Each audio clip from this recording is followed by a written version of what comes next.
Gossips garage కూల్చివేతల కోసం పట్టు ఆ నలుగురు అధికార పార్టీ ఎమ్మెల్యేల న్యాయ పోరాటం హస్తం పార్టీలోనే కాదు తెలంగాణ పొలిటికల్ సర్కిల్స్ లో హాట్ టాపిక్ గా మారింది. ప్రభుత్వ భూమిని కాపాడాలంటూ అధికార పార్టీ ఎమ్మెల్యేలే హైకోర్టు మెట్లెక్కడం ఇంట్రెస్టింగ్ గా మారింది. పైకి ఆక్రమణల మీదే వాళ్ళ ఆక్రోశమైన టార్గెట్ మాత్రం వేరేనట. ఓ మంత్రితో పాటు మరో ముఖ్య నేతను ఇరకాటంలో పెట్టేందుకు మరో మంత్రే ఈ స్కెచ్ వేశారన్న టాక్ నడుస్తోంది. ఇంతకీ ఈ నలుగురు ఎమ్మెల్యేలెవరు? వారి వెనుక ఉండి చక్రం తిప్పుతున్నది ఎవరు? ఇంట్రెస్టింగ్ గా అధికార పార్టీ ఎమ్మెల్యేల న్యాయ పోరాటం. ప్రభుత్వ భూమి ఆక్రమణపై కోర్టు మెట్లెక్కిన శాసనసభ్యులు సీఎం దృష్టికి తీసుకెళ్లకుండా న్యాయ పోరాటం ఎందుకు చేస్తున్నట్లు? ఆ ఇద్దరి టార్గెట్ గానే ఆ నలుగురి ఎమ్మెల్యేల పోరాటమా? ఆ నలుగురు ఎమ్మెల్యేల వెనుక ఓ మంత్రి చక్రం తిప్పుతున్నారా? తెలంగాణలో అధికార పార్టీ ఎమ్మెల్యేల వ్యవహారం హాట్ టాపిక్ గా మారింది. కాంగ్రెస్ పార్టీకి చెందిన నలుగురు ఎమ్మెల్యేలు రాష్ట్ర ప్రభుత్వ తీరుపై హైకోర్టు తలుపు తట్టడం చర్చనీయాంశంగా మారింది. ప్రభుత్వ భూమిని ప్రైవేట్ వ్యక్తులు ఆక్రమించారంటూ కోర్టులో పిల్ వేశారు నలుగురు అధికార పార్టీ శాసనసభ్యులు. గత ప్రభుత్వం సదరు ప్రైవేటు కంపెనీకి ఎన్ఓసీ ఇచ్చిందట. దాన్ని రద్దు చేసి ఆక్రమణలు కూల్చివేయాలన్నది ఎమ్మెల్యేల డిమాండ్ అట. ఇంతవరకు కరెక్టే కావచ్చు, కానీ కోర్టు మెట్లు ఎందుకెక్కారు?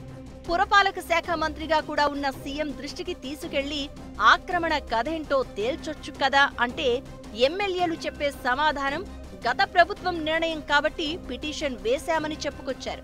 గత ప్రభుత్వ నిర్ణయమైతే సీఎం దృష్టికి తీసుకెళ్తే సమీక్షించి పరిష్కరించలేరా అంటే నో కామెంట్ అంటున్నారట ఆ నలుగురు ఎమ్మెల్యేలు. హైదరాబాద్ హైటెక్ సిటీ దగ్గరలో కాజాగూడలో ప్రభుత్వానికి చెందిన భూమిని ఓ ప్రైవేటు రియల్ ఎస్టేట్ కంపెనీ ఆక్రమించి పెద్ద పెద్ద భవంతులు నిర్మిస్తోందంటూ కోర్టులో పిల్ వేశారు హస్తం పార్టీ ఎమ్మెల్యేలు. కోర్టు మెట్లెక్కిన ఎమ్మెల్యేలలో Jadcherla MLA Anirudh Reddy, Mahabub Nagar MLA NM Srinivas Reddy, Nagar Kurnool MLA Kuchukulla Rajesh Reddy, Mahabubabad MLA Murali నాయకులు ఉన్నారు. వీరెవరూ నగరానికి ప్రాతినిధ్యం వహిస్తున్న వాళ్లు కాదు.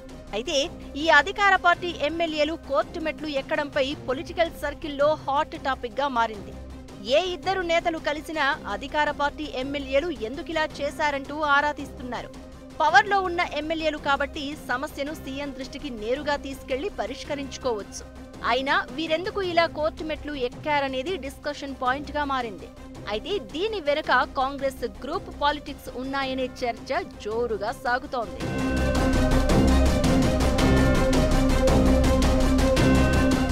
ఎమ్మెల్యేలు కోర్టు తలుపులు తట్టడం వెనుక ఒక మంత్రి హస్తం ఉందనే టాక్ జోరుగా వినిపిస్తోంది. సదరు మంత్రికి అత్యంత సన్నిహితంగా ఉండే ఎమ్మెల్యేనే ఈ మంత్రాంగం నడుపుతున్నారట.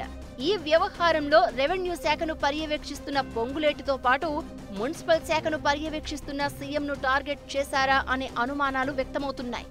ఈ మధ్య కాస్త సైలెంట్ అయిన రేవంత్ క్యాబినెట్ లోని సహచర మంత్రే ఈ ఇంట్రెస్టింగ్ కథ నడిపిస్తున్నారన్న చర్చ జోరుగా సాగుతోంది. అది ప్రభుత్వ భూమే కావచ్చు, ఆక్రమించి పెద్ద పెద్ద బిల్డింగులు కడుతూ ఉండొచ్చు. ఇవన్నీ సీఎంకు తెలియవా? తెలిసినా ఆయన పట్టించుకోవడం లేదా?